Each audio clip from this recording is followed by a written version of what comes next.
দর্শক, মেহেরপুরে চলছে জেলা বিএনপি সম্মেলন। এ নিয়ে আরো জানাতে এই মুহূর্তে আমাদের সাথে যুক্ত হচ্ছেন সহকর্মী রাশেদুজ্জামান। আমরা যাচ্ছি তার কাছে। রাশেদ। ইলেকট্রা এয়ার কন্ডিশনার কম বিদ্যুৎ খরচে দেবে অধিক শীতলতা আর সেভিংসও হয়ে যাবে তাই।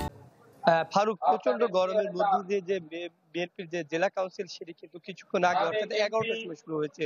জাতীয় পতাকা উত্তোলন এবং জাতীয় পতাকা উত্তোলন, দলীয় সঙ্গীত, দলীয় পতাকা উত্তোলন এবং কবুতর উড়ানোর মধ্য দিয়ে কিন্তু এই যে সম্মেলন উদ্বোধন করেন অধ্যাপক নার্গিস বেগম, ভাইস চেয়ারম্যান বাংলাদেশ জাতীয়তাবাদী দল।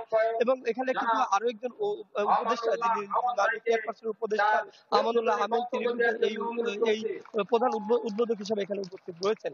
আমরা সকাল থেকে যেটা দেখছি যে বিএনপি দল নেতাকর্মী রয়েছে, তারা কিন্তু সকাল থেকে এখানে ভিড় জমিয়েছেন এবং মিছিলে স্লোগানে পুরো প্রকম্পিত হচ্ছে। আর মিছিলে তারা কিন্তু এই সমাবেশ স্থলে আসছেন। আমরা যতটুকু জানতে পেরেছি যে যে সম্মেলনটি, এই সম্মেলনের মাধ্যমে যে জেলা কমিটি, সেই জেলা কমিটি ঘোষণা করা হবে বিশেষ করে ভোটের মাধ্যমে। কিন্তু আমরা আগে থেকে জানতে পেরেছি যে যিনি সভাপতি হবেন এবং সেক্রেটারি এবং সাংগঠনিক সম্পাদক যে পদগুলো রয়েছেন, সেই পদগুলোতে কিন্তু একাধিক প্রার্থী নেই। তার কারণে সে ভোটটি অনুষ্ঠিত হবে না। শুধুমাত্র ঘোষণার অপেক্ষায় রয়েছেন যারা নেতাকর্মীরা।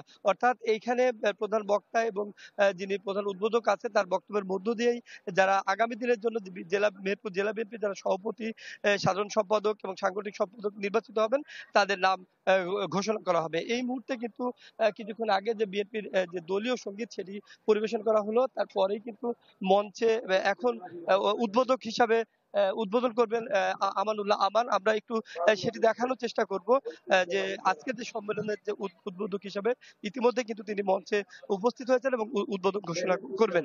আর পাশাপাশি আরেকটু বিষয় জানি তো আমরা আরো যেটুকু জানতে পেরেছি যে সম্মেলনে দুপুর পর্যন্ত এই সম্মেলন চলবে এবং নেতাকর্মীরা কিন্তু ইতিমধ্যেই আসছেন এবং তারপরে হয়তো বা দুপুরের মধ্যে আমরা সভাপতি, সেক্রেটারি এবং সাংগঠনিক সম্পাদক যাদের নাম ঘোষণা করা হবে সেগুলো আমরা জানতে পারবো। তো এই ছিল বিএনপি কাউন্সিলের সর্বশেষ পরিস্থিতি।